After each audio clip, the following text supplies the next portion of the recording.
Hello, everyone. Welcome to Talking Logistics, where we have conversations with thought leaders and newsmakers in the supply chain logistics industry. It's my great pleasure to welcome today's program Tom Curee, who's Vice President of Logistics at Kingsgate Logistics, and Prasad Gallopalli, who's founder and CEO of Trucker Tools. And today we're going to talk about how technology enables brokers to work smarter, not harder, to drive profitability. Now, working smarter, not harder is certainly a must for everybody in transportation today. But it's particularly important for for freight brokers in light of the increased competition out there in the industry, as well as the increased customer expectations. So then the question becomes, how can brokers work smarter and not harder? What does that mean exactly? What are some of the leading causes or drivers of cost and inefficiencies in the industry today? And how can technology help overcome those inefficiencies and help brokers work smarter and drive profitability? Well, those are the questions we're going to discuss in today's episode. And, it's great to have, Tom and Prasad with us today to share their insights and perspective on this market and what's happening and to kind of share their advice. So, Tom, Prasad, welcome to the program. No, thanks so much for having me, Adrian. I'm super excited about being able to really talk about this. I think it's such a great need in our industry. There's all kinds of great buzzwords and everyone's talking about it. So I think really having this deep dive is super valuable. So thanks for having me. Likewise, Adrian. Thanks for having me here. I'm very glad to be part of this discussion. As you know, we had a very good year, 2018 in transportation, and looking forward to a very exciting 2019 and beyond. We are going through such high transformation in this space. It's almost, we are living a dream here, all of us. So excited to be here. Thanks.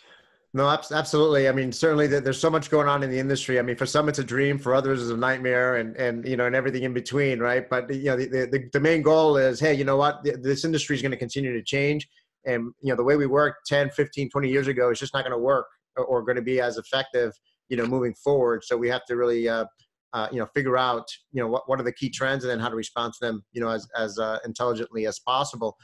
So Tom, let's start with you and kind of before we dive into this topic, just for the benefit of our viewers who may not be familiar with Kingsgate, can you share a little bit about the company and your role there at Kingsgate Logistics? Yeah, so Kingsgate Logistics, we were founded in 1986.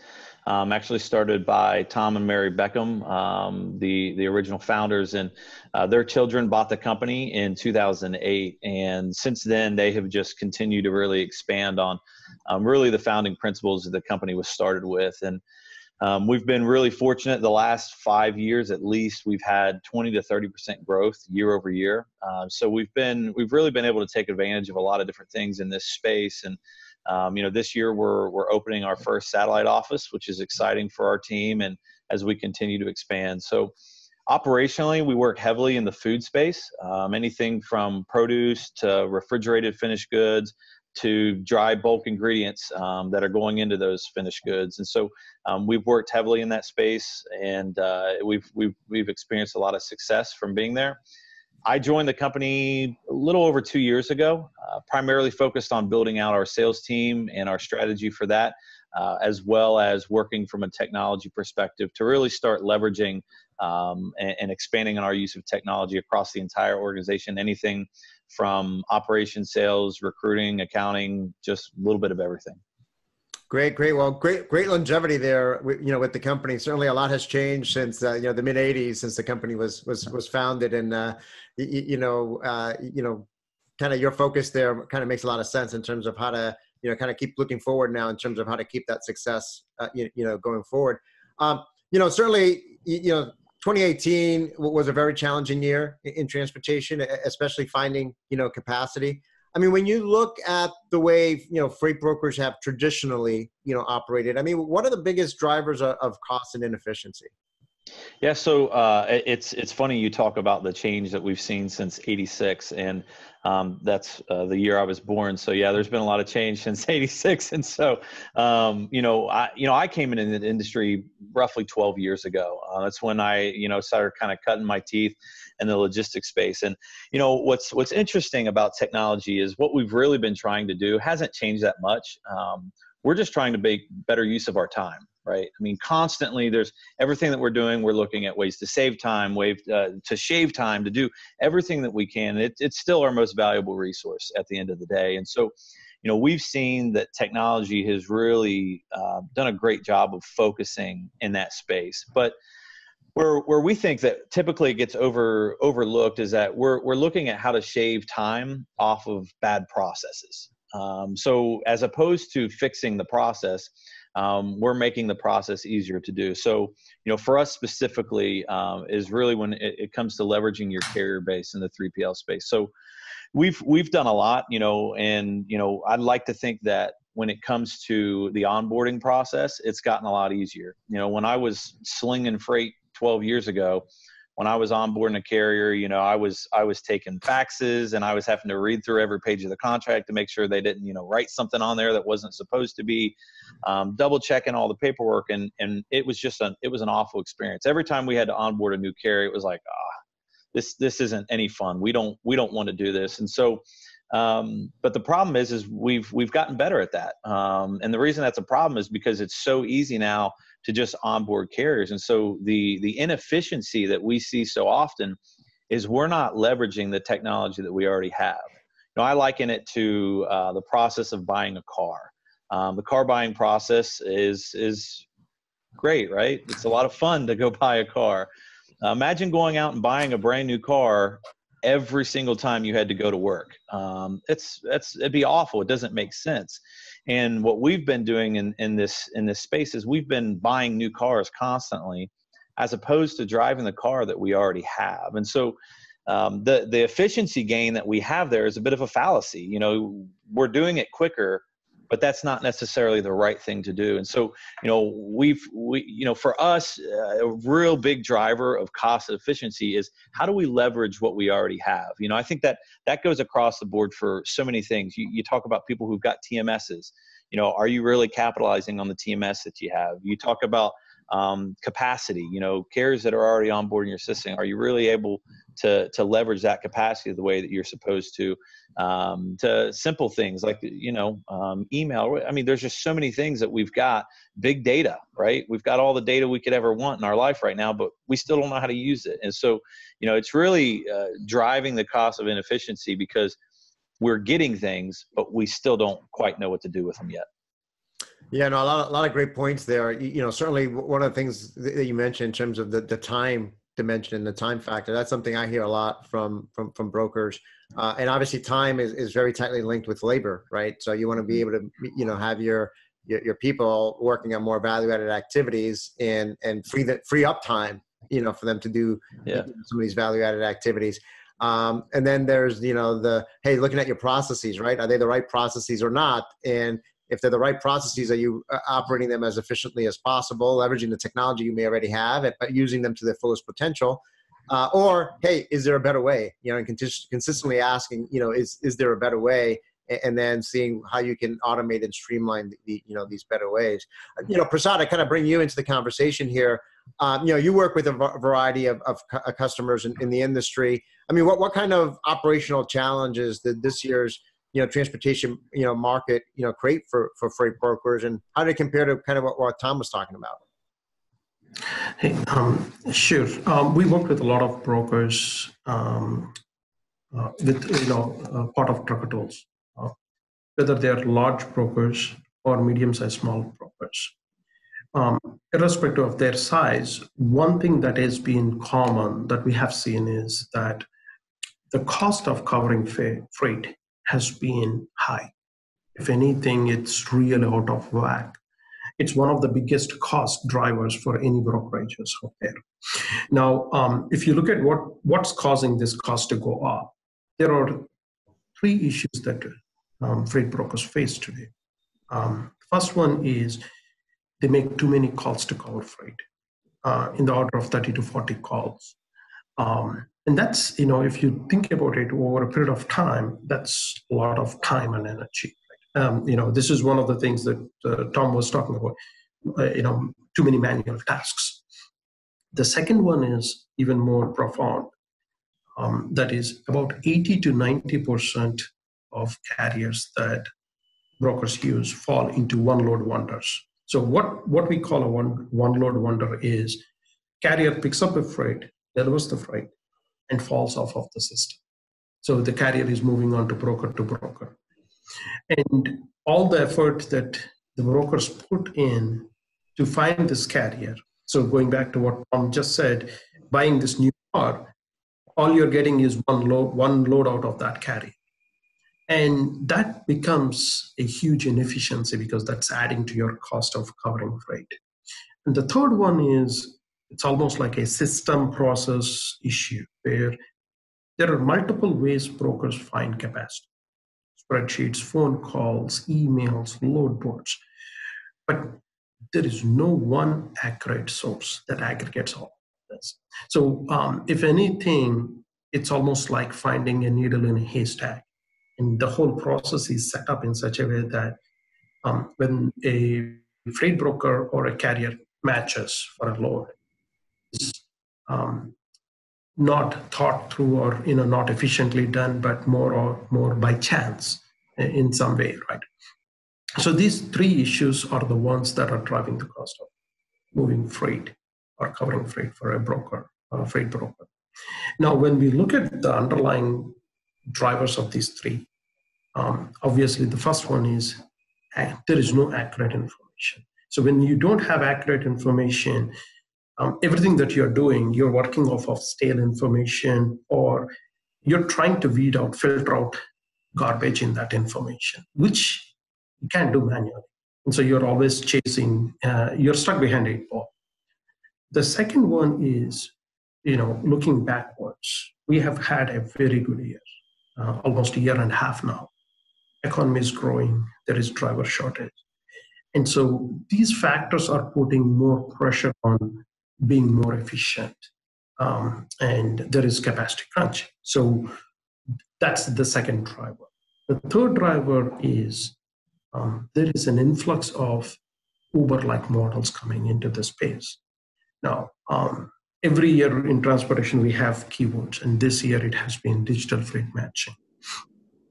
Everybody thinks that, get rid of the broker and all of a sudden everything is efficient, which we know is not true. Brokers add a lot of value, but their influx is putting additional stress on the overall process. So those, if you sum it up, although the year has been really good, the biggest challenges that freight brokers are facing today, or the cost of covering freight is very high. Yeah, those are all great, great points. And we did talk. You were on the program earlier this year. We talked about those one load wonders, and I think that was a great insight there, because that is, I think, gets to the heart of the problem. That creates those inefficiencies, because you're basically, to Tom's point, you're buying a new car every day, right? You're going through that whole effort every single time to try to cover, find a carrier to cover capacity, and the fact that there's a lot of information across various different channels, but a lot of that information is already stale or out of date. Or how do you bring that together in a way that's more efficient? I think is one of those challenges that the industry faces. So Tom, I mean, going back to kind of the title of our episode here, one of the phrases you hear a lot these days, again, is the need to work smarter, not harder. I mean, what opportunities did you find within your operations to work smarter instead of harder, and how did technology help you go after those opportunities? I mean, what key capabilities were you looking for? Yeah, so for Kingsgate, it was interesting. When I kind of jumped into the company, they were really excited about starting to leverage technology in new ways. They had a lot of ideas, and they just hadn't really gotten to the point where they were really putting them into place yet. And so when I jumped on, we really started looking at where are opportunities for this. I'm one that I believe that you need to find that low-hanging fruit, right? Where's an opportunity where we can really start tapping into leveraging technology to get better at our daily routine. And we were also dealing with this 20 to 30% growth, right? So we're growing. We don't want to lose sight of that growth, and we're doing good things that's allowing us to grow. And so there's this, you've kind of got this yin and yang, right? You've got these people that are like, hey, we're growing 20 to 30% a year. We don't need to change anything, right? But then you can see the pressures of what's happening, and you need to say, I'm going to either respond to it or it's going to just run me right over, right? And so the first thing that we really looked at, and this is really where Prasad and I ended up connecting, was we were looking at our tracking needs. So we, with that increase, we kept saying, well, we've got to add more people to our tracking team. We've got to continue to expand that out. And we noticed that we were doing so much repetitive work that we didn't need to. We already knew there was technology out there. And so it was a matter of us to determine who was going to be the right partner for that. And so that's where we first ran into Trucker Tools, and we started using their load track platform. And part of why we went with that platform was I was familiar with the Trucker Tools application already. Before I came to Kingsgate, I worked with a refrigerated carrier, and we had 200 owner-operators in our fleet. And when we would train groups of new owner-operators and kind of let them know our processes, we would always talk about Trucker Tools as an app. It was a great resource for them. And so when we really started looking for tracking services, I knew that I wanted something that was really GPS based. I wanted something that I wouldn't have to fight with an owner operator to convince him to download this app, right? And because of how widely used it was, we started looking at that. And what we did is we really started changing the whole platform for how we really tracked and managed our freight. We started, we had two buckets, right? We had what we would call automated tracking, and then we would have manual tracking that we were working through. And as we started balancing that out, we've continued to increase the amount of volume that we're doing on that automated tracking piece. And so, as we started doing that, what we found is that Trucker Tools, as a partner of ours, they wanted to go past just tracking. Tracking was maybe the what creaked that door open, but then we really got an opportunity to talk to them about the vision and really the ideology behind what they really wanted to do. And so, we started having great conversations about this untapped capacity. These one load wonders. And when I was moving freight back in the day, I had a sheet of trucks. I knew what they did. I knew when they did it. But I was moving 50 to 60 loads a week, and there was only 10 or 12 people on that list, and they weren't moving all my freight. I dealt with the one load wonders all the time. And so I understood the need for that. But the problem has been technology. Again, we've used technology to do so many things to save time, but we haven't leveraged technology to tap into what we already have.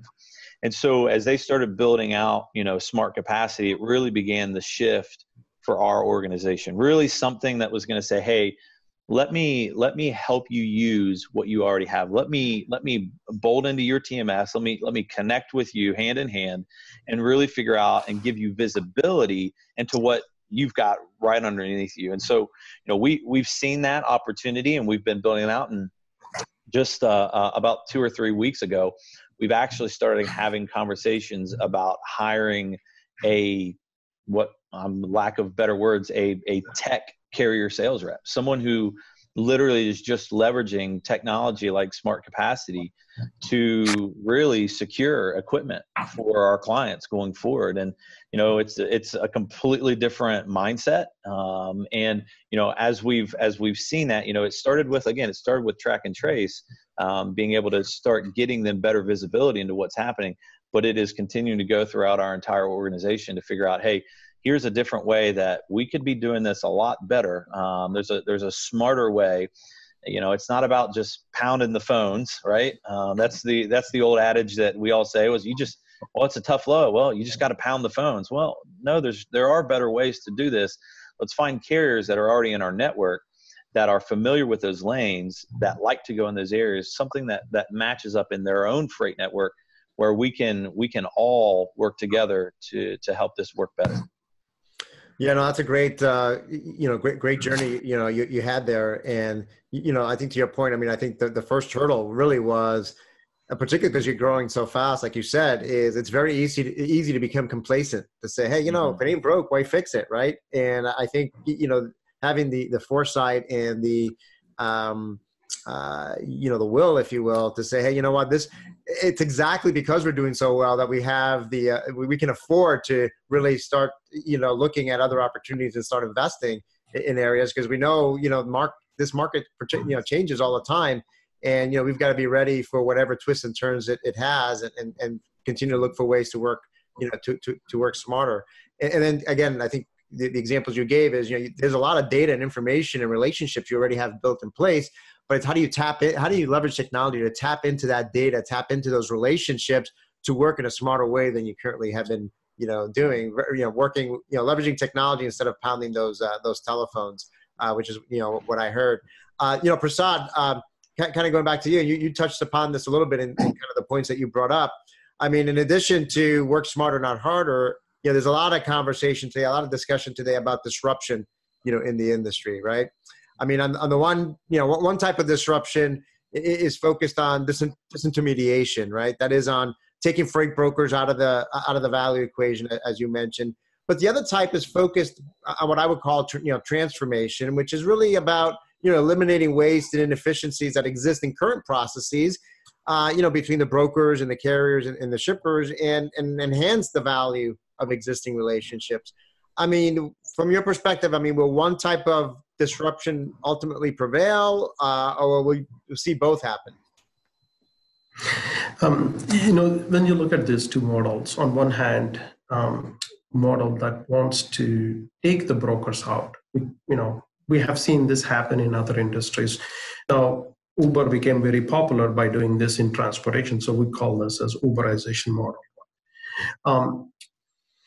On the other hand, you have transformation, taking the existing model and fix all the inefficiencies and transform from that point.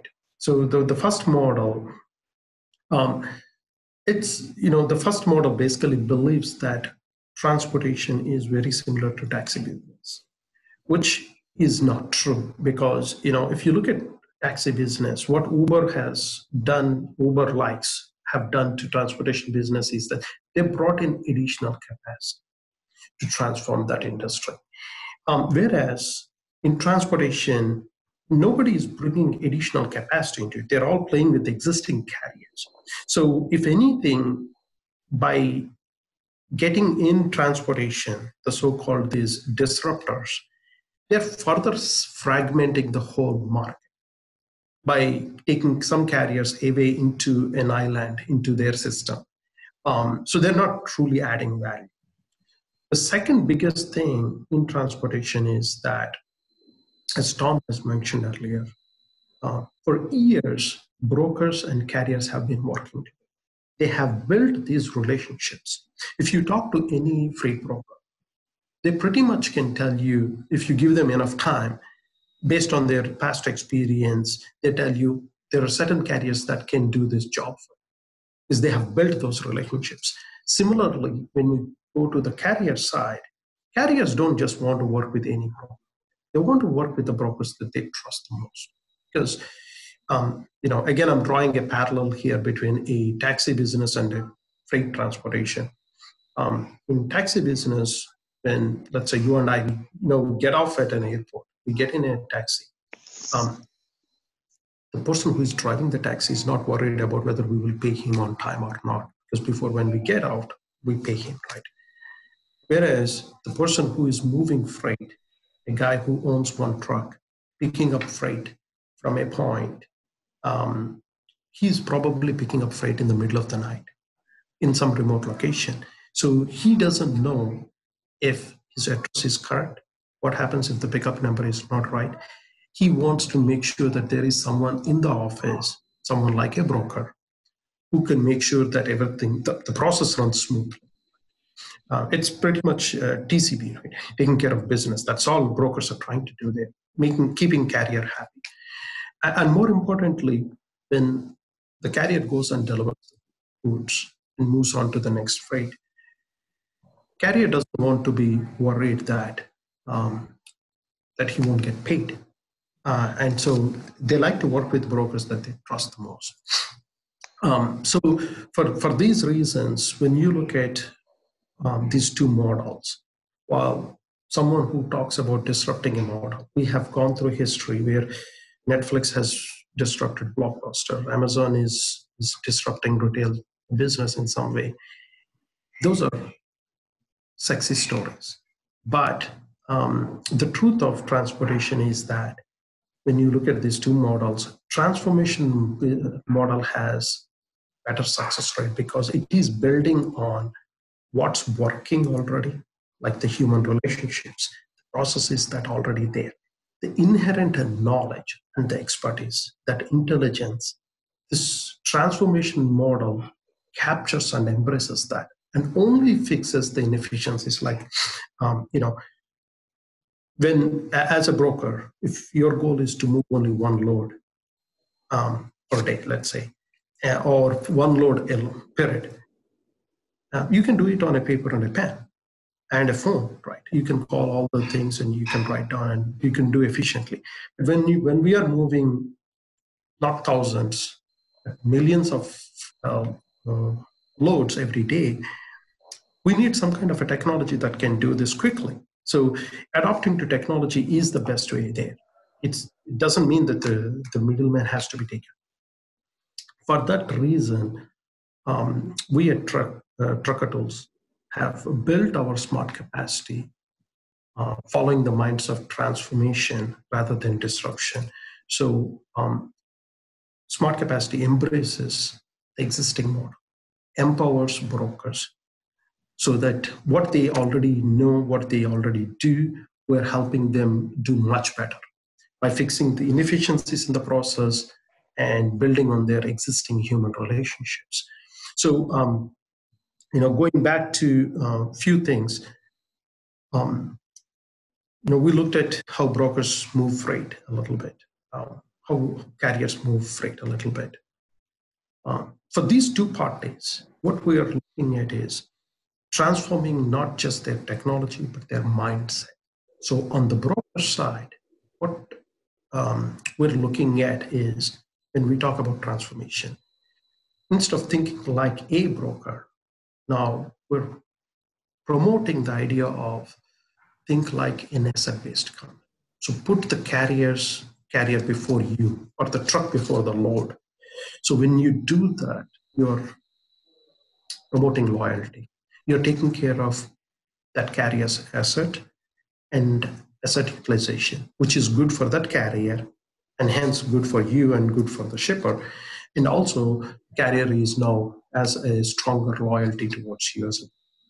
And on the carrier side, what we are promoting is better returns.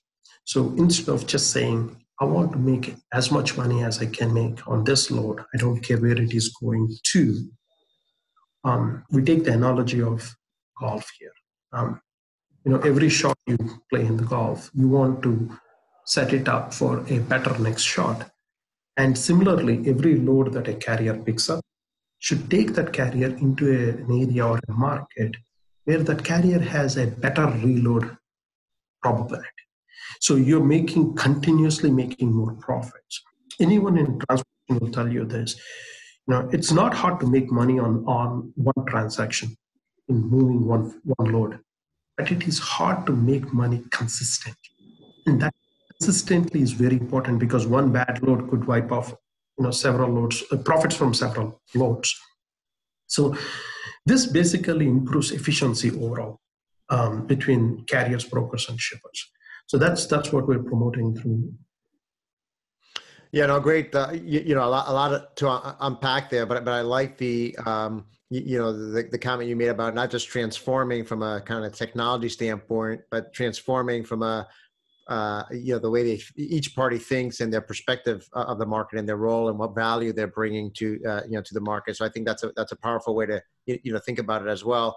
And I think you're right. I mean, I've seen other attempts at quote unquote disrupting the industry in the past that haven't gone too well. So I mean, certainly trying to disrupt is a much riskier approach. And number two, I think to your point, making an equation between what's happening in the taxi industry or what's happening in retail to the transportation industry, those things, it's not apples and it's not apples to apples. I mean, there's a lot of, unique things about the transportation industry where these relationships, as you talked about, are very important. So I think at the end of the day, I think what the so-called disruptors have brought to the table is that they have elevated the role and importance of technology in this industry. So I think it has, from my perspective, has lit a fire, if you will, underneath the industry as a whole to say, hey, you can't be operating like you're in 1986 anymore, right? We're coming in with new technology. We're leveraging machine learning, and we're leveraging mobile, and we're leveraging apps and so forth. You can disagree on whether, the approach and their strategy is the right one, but certainly the role of technology, I think, is, something they put the spotlight on. And I think, I think what you're doing with Trucker Tools and what you're doing there at Kingsgate is kind of a good example of that, how, you've got to respond to that, that role that technology is playing in this industry. So with that, Tom, I mean, can you share with us some of the benefits you have achieved to date, using, smart capacity and perhaps some of the other technologies you might be using?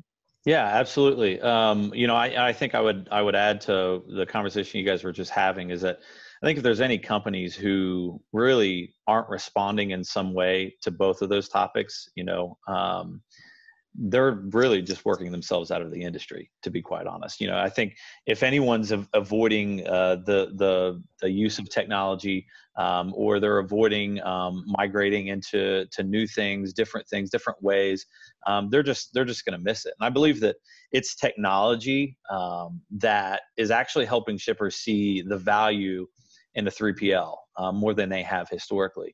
That's only going to remain true if you're actually doing something with technology. It's funny, you hear things like words like Uberization, and you talk about the Amazon effect, and I haven't come up with a great word for Kingsgate yet. It's got to be something buzzy like that everyone's going to get excited about. But I'll figure something out one of these days. But in terms of some of the benefits that we've achieved, what's funny about when we went to set up smart capacity, we didn't set up smart capacity because we were ready to use it. We set up smart capacity through Trucker Tools because we believed in it. It wasn't anything about, we need to put this in today, we need to start using it right now. It was really the fact that we believed in the idea behind what we were really wanting to accomplish with it. And so for us, the number one benefit that we received from initially going onto the platform was it gave visibility to our carrier network. Myself coming from a truckload carrier, we had 200 pieces of equipment that we were trying to keep busy. We were trying to keep filled. In our entire company, we had one sales rep working to secure freight for all of those trucks.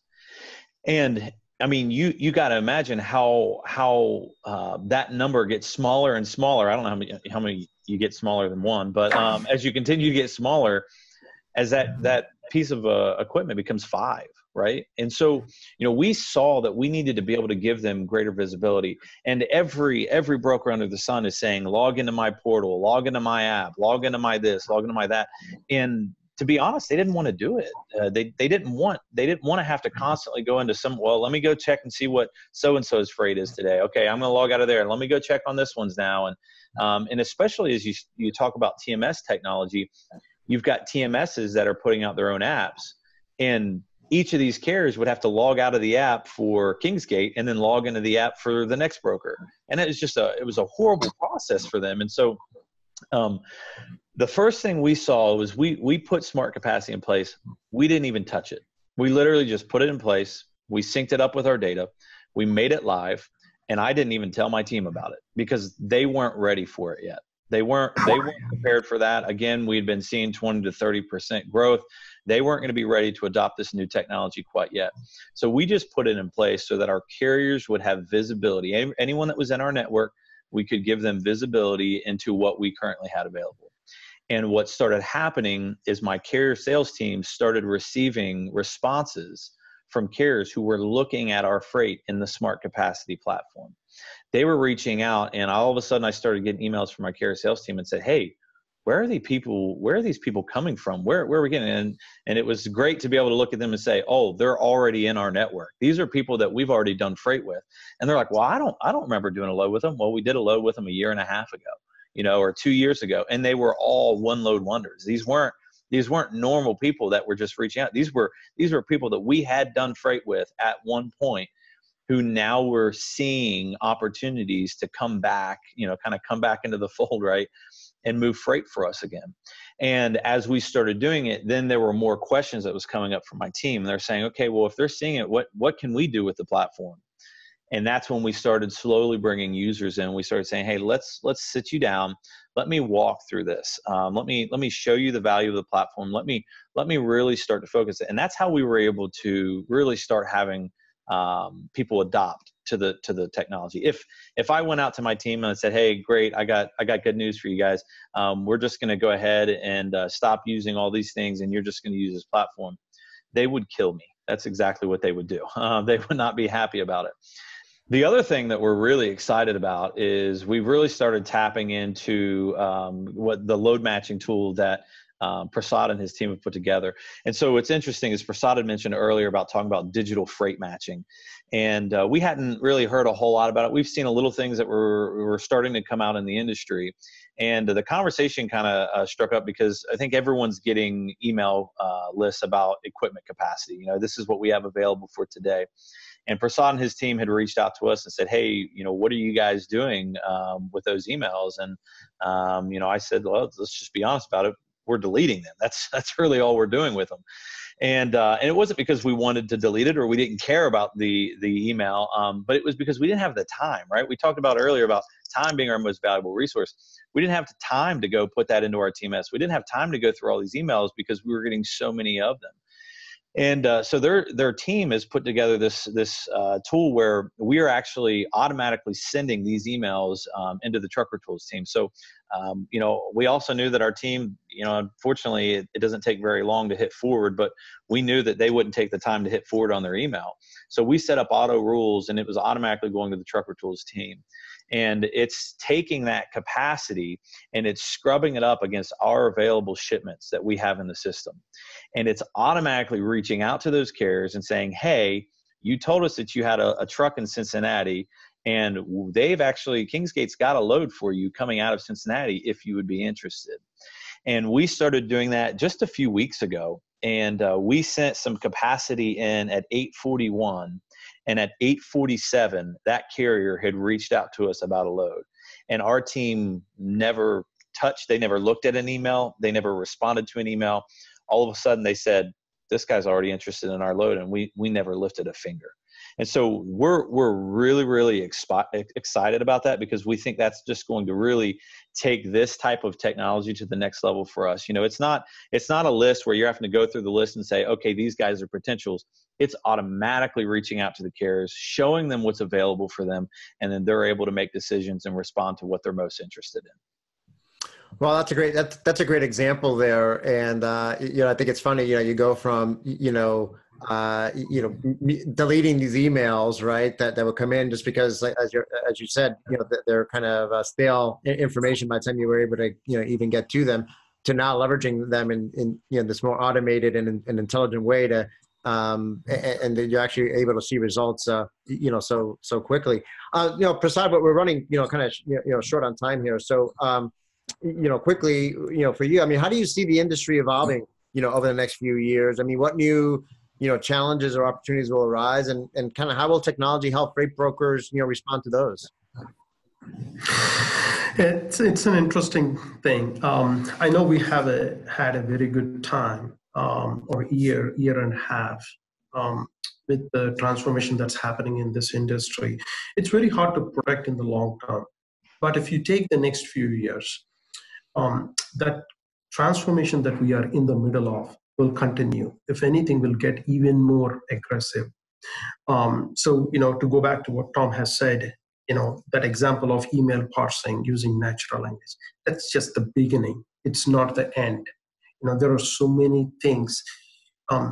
We are becoming, instead of calling it a technology revolution, I would rather call it a data, artificial intelligence revolution that's happened.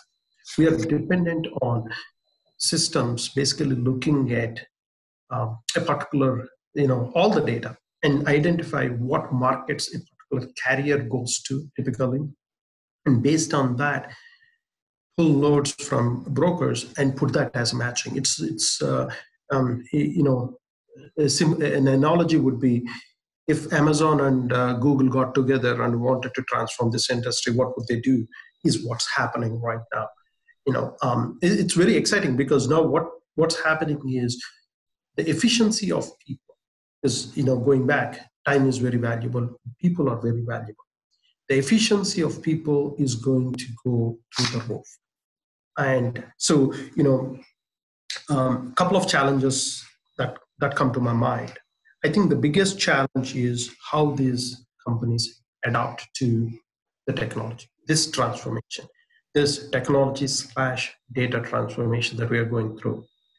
And companies, when we talk about companies, both on brokers, 3PL side and carriers, there are people who have done this manually for many years or through some manual process. They are under the mindset that this transformation is going to eliminate their position. They feel a little insecure, which is not true, absolutely. Because, if anything, that this transformation is focused on improving their efficiency, their output. So how do organizations educate these? The second group is even more interesting because millennials have entered the marketplace already in big numbers.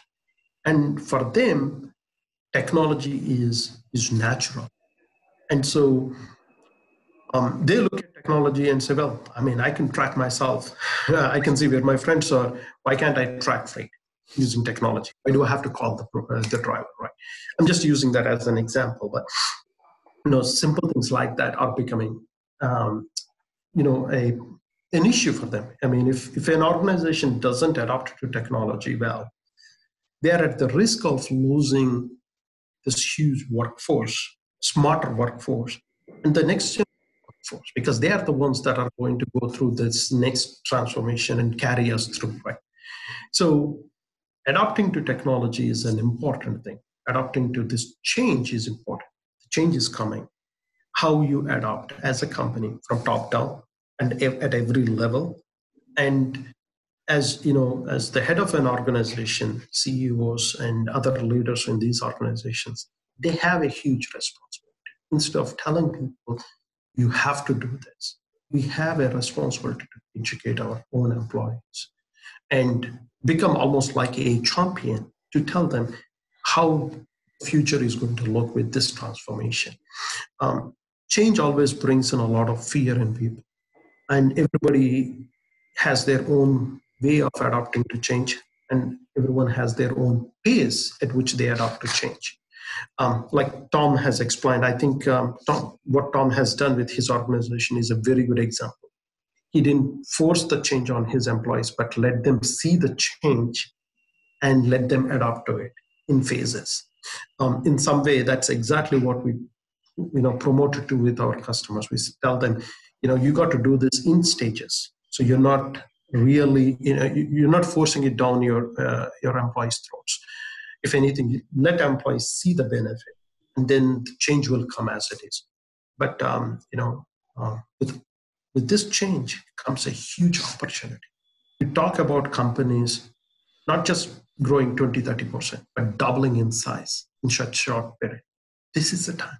The companies that are on the forefront of change, they have the opportunity to really grow in 2-3 years. And we're going through that S curve in organizations where we are in that slope. So literally in the next 2 to 3 years, this is all happening. You can see some of these companies just growing enormously. Excited to see who's going to take that opportunity and run with it. No, great points there. I particularly like the importance of education and really communicating to the teams in terms of what the objectives are, what the benefits are going to be, what role they get to play, as part of this, and how this is going to make them more efficient and more, put them in more value-added roles and perhaps than doing it right now. I'm sure if you talk to a lot of these folks today, there's a lot of frustrations that they have day in and day out doing it the old way, and these things are going to help eliminate some of those frustrations. Your point about the millennials and entering the workforce and the younger folks entering the workforce as well. I forget who said it, but someone mentioned their son entering a freight brokerage, and he was confused as to why they were all clicking and doing things manually, and says, why didn't he just press on that truck and just swipe the screen and move it to this location. You know, his expectation was that, hey, all the screens would have touch technology, and that you could just, you know, move a truck to a destination or to a load, and boom, it would be done, right? So even when you think about things that we do with our iPads or our computers right now with touch technology, or even, you know, I think your natural language technology that we just talked about here, I mean, all those things are going to play a bigger and bigger role in, you know, in this industry. So as a way to wrap up real quick here, you know, Tom, we'll start with you, and then Prasad, you can add your thoughts here. I mean, you know, what questions then should freight brokers ask themselves to assess whether they're a leader or a laggard when it comes to working smarter instead of harder? You know, I think there's two things that they really need to ask themselves, and I think the first thing is what do they believe in, right? I think there's a school of thought that we've always done it like this, you know, back to the hey, just pound the phones and it'll come together. And if that's really what you believe in, I think it's a pretty clear idea of whether you're going to be prepared for this or not.